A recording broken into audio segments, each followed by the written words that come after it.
चला ठीक आहे, प्रोटीन सिंथेसिसचा पार्ट आपण स्टार्ट केलाय, त्याच्यातलं ट्रान्सक्रिप्शन कंप्लीट झालाय. And now we have the functional messenger RNA, ज्याचं आपल्याला ट्रान्सलेशन करायचं इनटू द प्रोटीन. म्हणजे दुसरी स्टेप पाहायची आहे ट्रान्सलेशन. पण ट्रान्सलेशन पाहायच्या अगोदर बरेचसे कन्सेप्ट तुम्हाला माहित पाहिजे, ते आपण आज स्टडी करू. ट्रान्सलेशन नंतर स्टार्ट करू. महत्वाचा पार्ट आहे जेनेटिक कोड. गॅमो नावाचा एक एक्सपर्ट आहे, तसे 3 एक्सपर्ट आहेत, गॅमो, निरनबर्ग आणि एक इंडियन सायंटिस्ट आहे खुराना, हरगोविंद खुराना. खुराना वाचतात बोलतात, पण त्याचं स्पेलिंग खोराना आहे, खोराना. तर हे 3 नोबेल लॉरेट आहेत पर्सन, नोबेल प्राइज घेतलेला आहे. त्यांनी एक स्पेशल कन्सेप्ट दिला आहे, genetic code. Passcode, password, coded language असे काहीतरी शब्द आपण ऐकलेले असतात. कोड वर्ड कशाला म्हणतात आपण? कोड वर्ड जे कोणालाच माहित नसते ते कोड. आनंद कोड कशाला म्हणतात? हा, सिक्रेट काहीतरी असते. पण ते सिक्रेटच का असते पण अदिती? हा ना, एखादा कोड असेल तर why it is needed to be secret?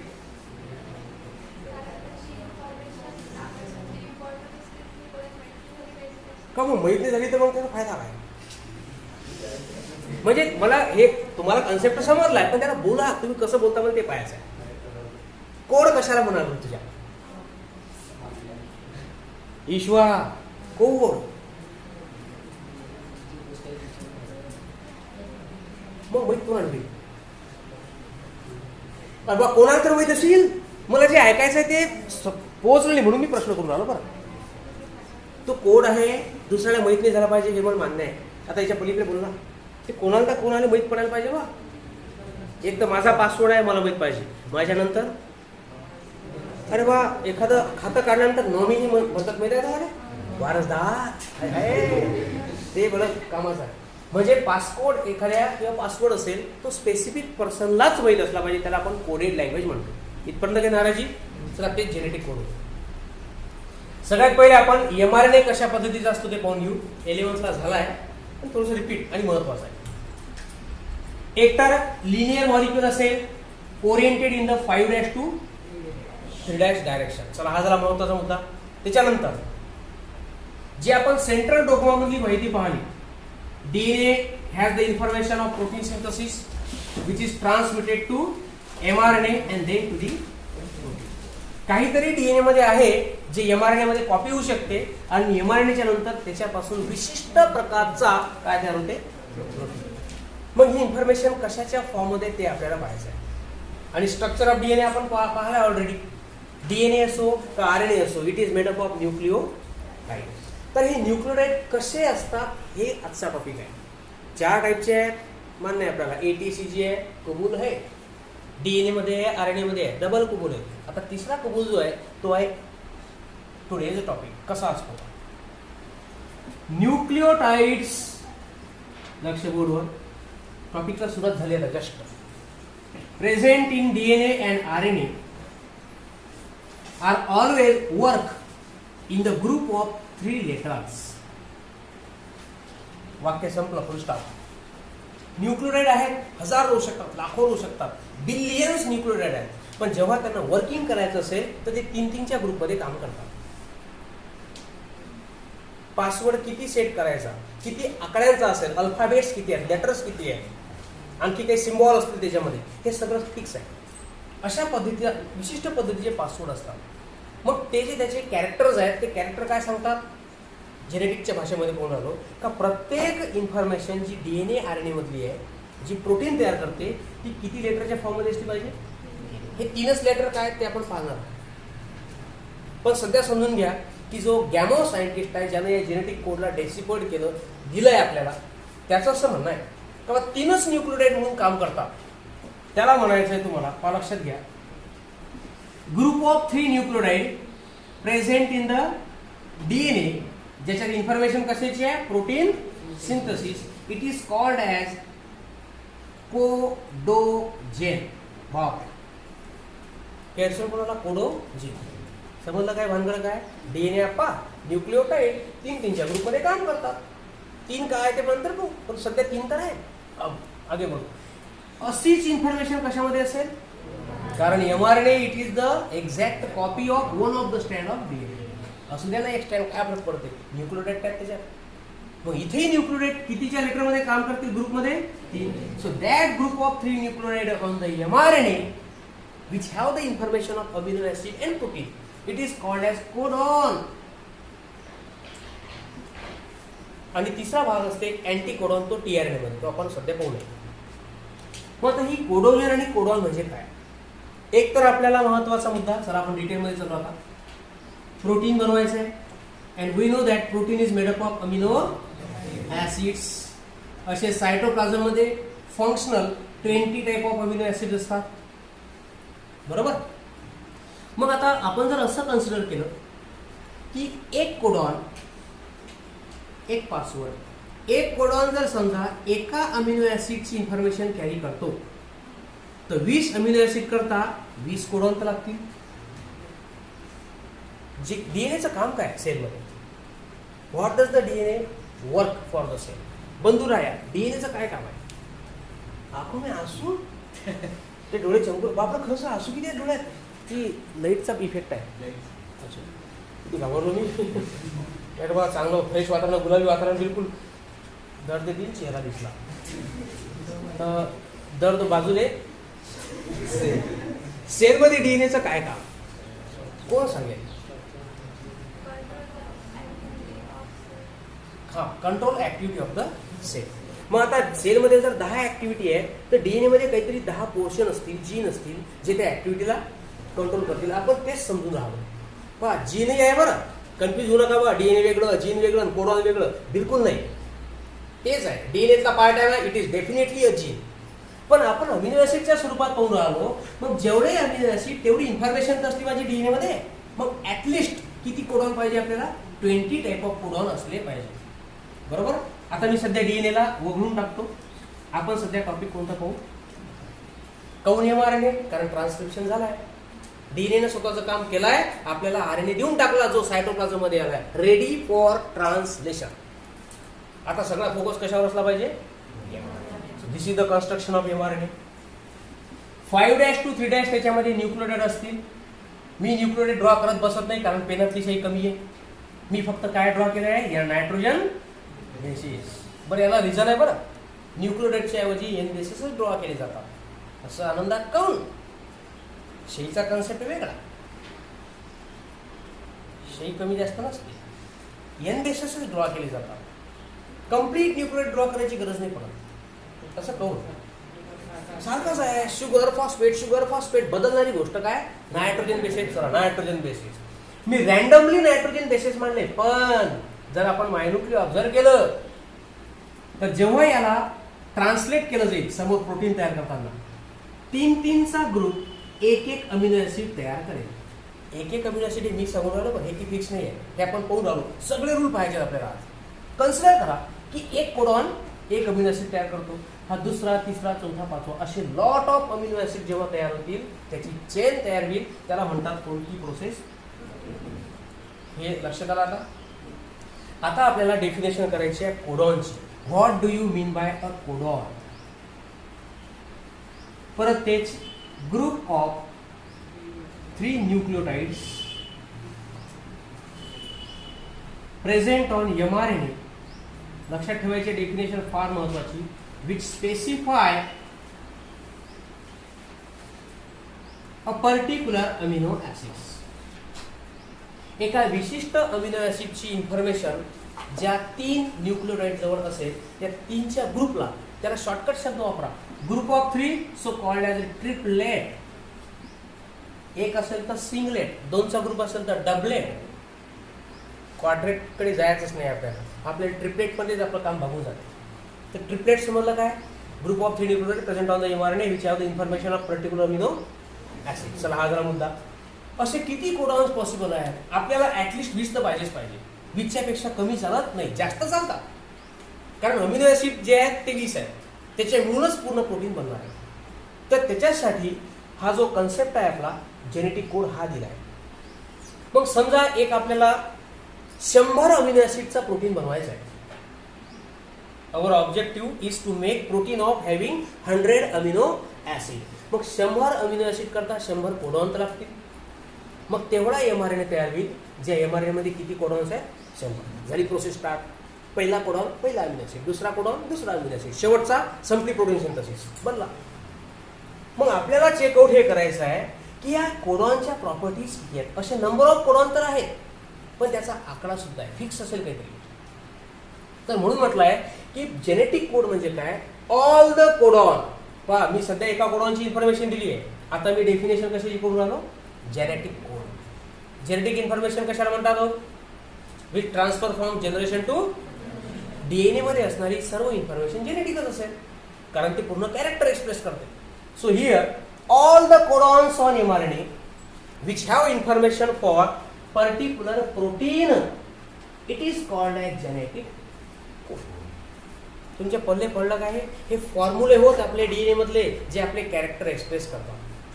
विशिष्ट पर्सनचे कॅरेक्टर विशिष्ट टाईपचेच असले पाहिजे. कोणतेही 2 पर्सन या जगातले आयडेंटिकल नसतात. I am talking about human बिंग्स. बाकीच्या ॲनिमलचा आपल्याला अभ्यास करायची सध्या गरज नाही. हे वाक्य पटेल का? 2 इंडिव्हिज्युअल कोणतेही ह्युमन बिंग मधले, दे आर नॉट आयडेंटिकल. काही ना काही फरक असेल, तो फरक या जेनेटिक कोडमुळे असतो. आणि ही प्रत्येकातली इन्फॉर्मेशन आहे की कोणत्या प्रकारचे प्रोटीन बनवायचे, किती बनवायचे, केव्हा बनवायचे. So this is our genetic code. Definition clear झाली का बा? न्यूक्लिओटाइड्स आहे, फक्त त्याच्यात इन्फॉर्मेशन कशाची असली पाहिजे. चला झाला. आता पाहू आपण याचे कॅरेक्टरिस्टिक्स. जेनेटिक कोडच्या वेगवेगळ्या प्रॉपर्टी आहेत. ह्या प्रॉपर्टी ज्याला समजल्या त्याला प्रोटीन सिंथेसिस अर्ध समजलं. नंबर 1, जेनेटिक कोड इज, म्हणजे आपल्या डीएनए मध्ये जे की कोडेड इन्फॉर्मेशन आहे, जे तुम्ही म्हटलं हिडन इन्फॉर्मेशन, जी फक्त आपल्या सेललाच माहित आहे, रायबोझोमला किंवा टीआरएनएला, बाकी कोणाला माहित नाही. तर त्याला आपण कोड म्हणून राहिलो. तर पहिली प्रॉपर्टी आहे मित्रांनो, जेनेटिक कोड कसा असला पाहिजे? ट्रिपलेटचा अर्थ हो ग्रुप ऑफ 3. चला पहिली प्रॉपर्टी डिस्कस करू आलो आपण.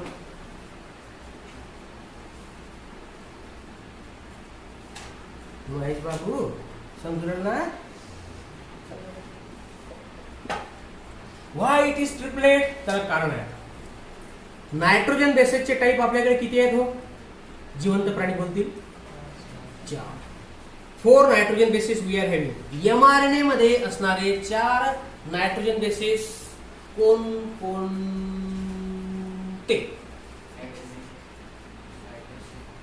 बोल बोल बोल बोल बोल.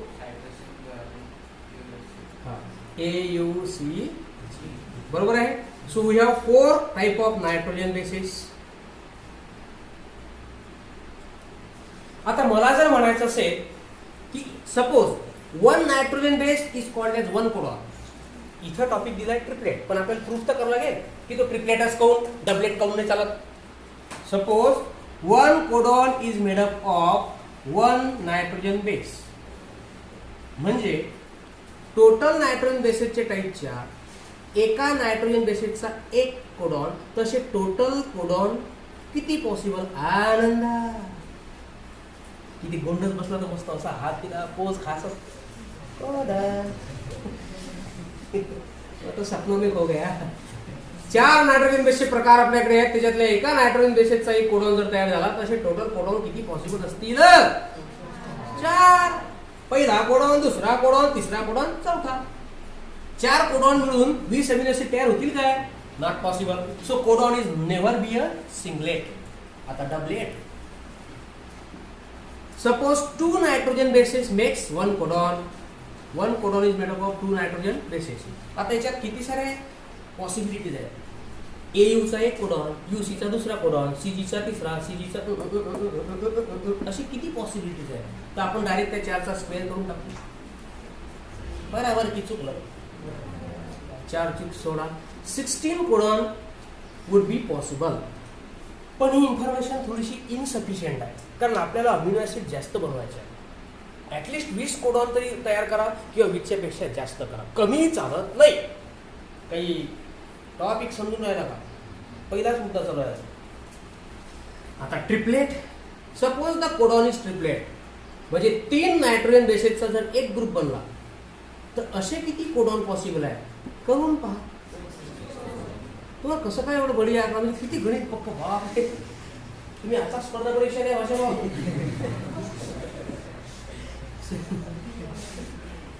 64 कोडॉन्स ऑन पॉसिबल. आता ढाण टी काम झालं. अमिनो ऍसिड किती आहे? अरे 20 कोडॉन 64. खूप सारे इन्फॉर्मेशन आहे आणि आता व्यवस्थितपणे आपले 20 अमिनो ऍसिड तयार होतील म्हणजे विद्यार्थी मित्रांनो 20 अमिनो ऍसिड तयार आहेतच. कुठं आहेत हे?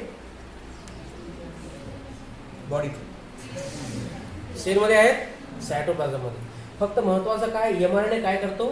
सिग्नल देतो. पहिल्या नंबरचा अमिनो ऍसिड कोणता असला पाहिजे, दुसरा कोणता असला पाहिजे. सिक्वेन्स डिटरमाइन करणं याला म्हणतात स्पेसिफाय करणं. पुढे याला शब्द घ्या. जेनेटिक कोड काय करतो? कोडॉनचं काम काय? It specify the amino acid, it decode the information. तो एक ठरवतो की पहिल्या क्रमांकावर कोणता अमिनो ऍसिड असला पाहिजे, शेवटचा कोणता असला पाहिजे. अबे हे सिक्वेन्सच महत्वाचं आहे. याच्यानुसार असतं किती सारे प्रोटीन म्हणतात ते तर अंदाज लावा ना. अमिनो ऍसिडचे टाईप 20च राव. प्रोटीन काय 20 आहेत काय? Number of proteins are there. मग 100 प्रोटीन 20 अमिनो ऍसिड कसे बनवतील? Through the various combination. हेच भानगड आहे. So genetic code is always. आगे बढ़ो. Comma less. काय कठीण आहे हो? कॉमा लेस काय असेल याचा अर्थ? बघा, हा mRNA, ही mRNA मधली इन्फॉर्मेशन ही कॉमालेस असते.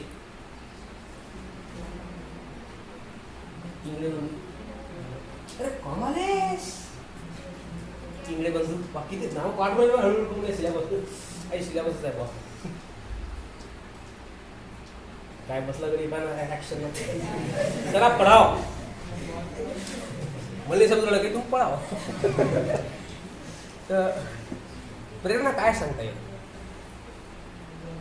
तर बघ, commaless continuous without comma. All the nitrogen bases present on the mRNA are without any comma. जरी आपण असं म्हणतो की बा सर 3-3च्या मधात कामा द्यायला नाही देऊ शकत ना भाऊ, बरं दिला तो पा भानगड कशी आहे. प्रोटीन सिंथेसिस ऍक्च्युली घडते कशी? हा mRNA आला, समजा याच्यामध्ये इन्फॉर्मेशन आहे, पहिला कोडॉन, दुसरा कोडॉन, डायथाडान, टीडी.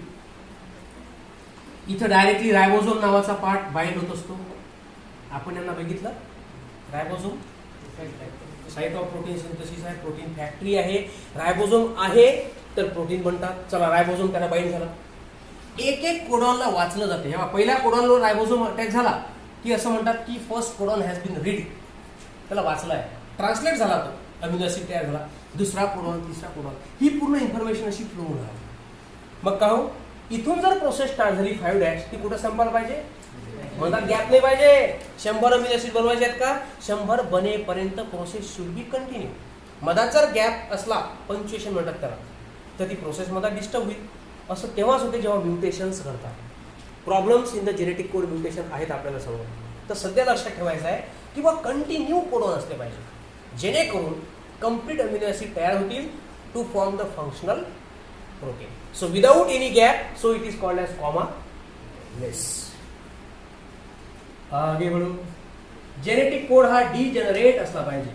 शब्द आपल्याकरता थोडासा वेगळा आहे. आता अंदाज लावायचा आहे. अमिनो ऍसिड किती बनवायचे आहेत? 20 बनवायचे आहेत पुन्हा किंवा डिसाईड करायचे. याला डिसाईड करण्यासाठी कोडॉन्स किती आहेत आपल्याकडे? 64 कोडॉन.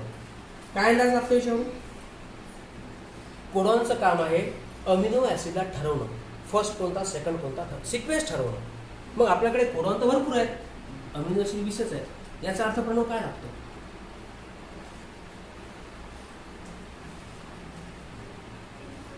50 विद्यार्थी आहेत, 5च पुस्तकं वाचायची. निशा बापरे म्हणते 50 पट्टे एवढे थोडी वाचत असतात, 5च वाचत असतात म्हणा. प्रश्न आपला आहे, number of people are more. पुस्तकं जे वाचायचे ते कमी आहेत. 5च पुस्तकं 50 लोक कसे वाचतील?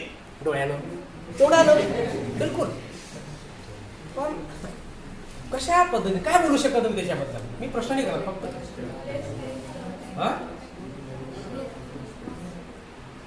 साक्षी सांगा मोठ्या ग्रुपनं वाचतील. होऊ शकते 10 लोक एकच पुस्तक वाचतील, होऊ शकते 12 लोक, काही होऊ शकते की नाही. हे पल्ले पडलं काय भाऊ तुमच्या? हीच भानगड ती घडतं.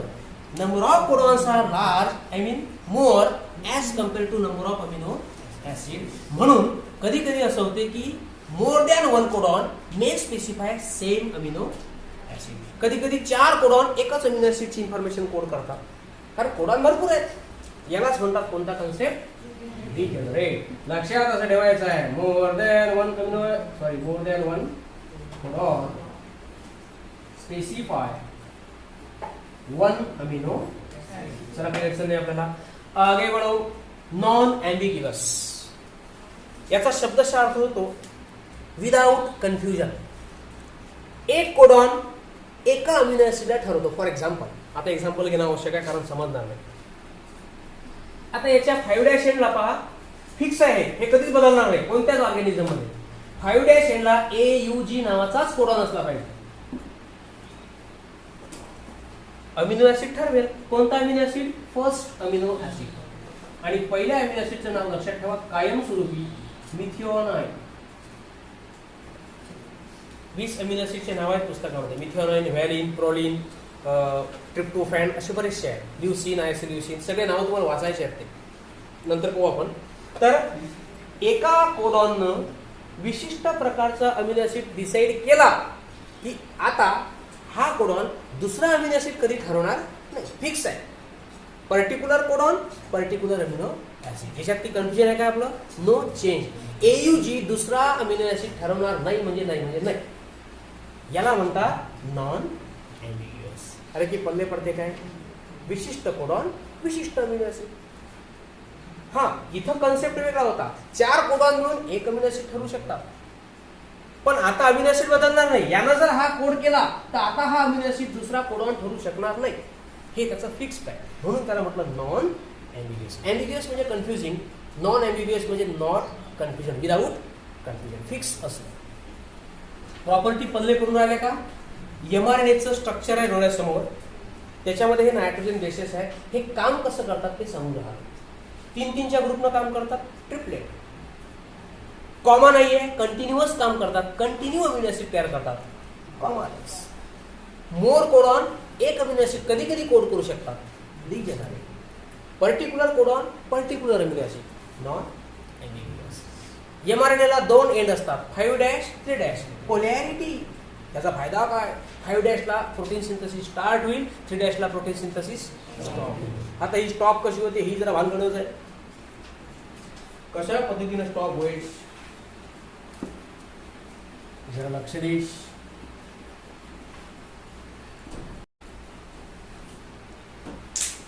बापरे, एवढ्याच ना मोठं म्हणले. 2 हाताची किती, 11 की 12 मोठं. आणि म्युटेशन कधी घेऊन सांगता नाही. तर विद्यार्थी मित्रांनो, टोटल आपल्याकडे 64 कोडॉन्स आहेत. लक्षात ठेवा, out of that 61 codons, out of that 60 codons, 64.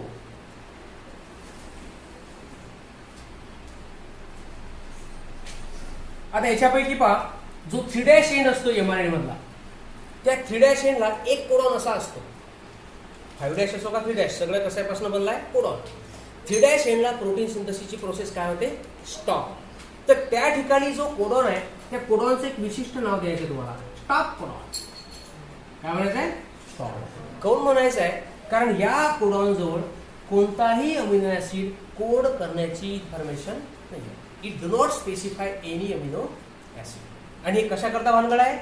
इथून रायबोझोम, समजा रायबोझोमनं प्रोसेस स्टार्ट केली प्रोटीन सिंथेसिसची, amino acid amino acid amino acid, इथं आला रायबोझोम की तो तिथं स्टॉप होते. त्याला सिग्नल भेटते, कारण हा कोडॉन कोणती इन्फॉर्मेशन कॅरीच नाही करत.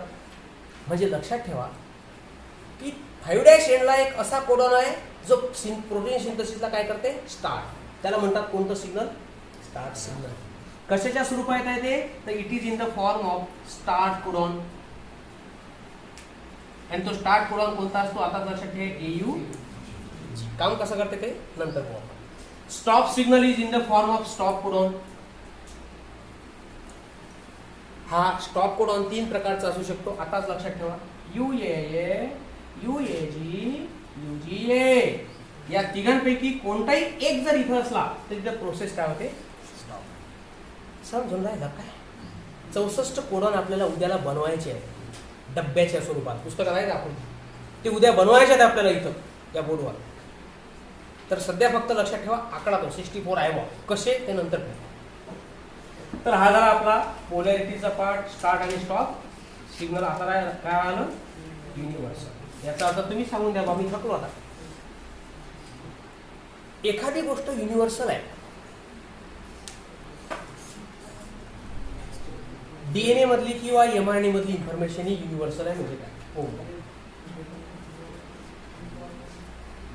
नाही, युनिव्हर्सल. उत्तर देताना आवाज आला पाहिजे, बोललं पाहिजे, तोंडाला बोलायचा शक्यतो म्हणजे आवाज येईल. काही जण अशी इशारा समजा, काही जण अशी एकच भुईवरती करतात. त्याचा अर्थ काय समजावं आम्ही? शाब्दिक बोला, शाब्दिक. एखादी गोष्ट युनिव्हर्सल आहे म्हणजे सगळ्यांसाठी सारखी आहे. So genetic code is universal म्हणजे similar for all living organism. Microorganism असो, प्लांट असो, प्रोकॅरियोटिक असो, युकॅरियोटिक असो. जर एयूजी मिथिओनाइन कोड करते, एखादा विशिष्ट कोडॉन व्हॅलिन नावाचा अमीनो ऍसिड ठरवते, तर हे सगळ्या ऑर्गॅनिझमसाठी सारखं असेल. ही इन्फॉर्मेशन कधी बदलणार नाही. म्हणजेच ती कशी आहे? अशा पद्धतीनं जेनेटिक कोडच्या प्रॉपर्टीज संपल्या. याच्यातला एक क्वेश्चन हमखास येतो. त्यातल्या प्रॉपर्टी 2 विचारतील, 3 ते काय माहित, पण विचारतात. प्रॉपर्टीवर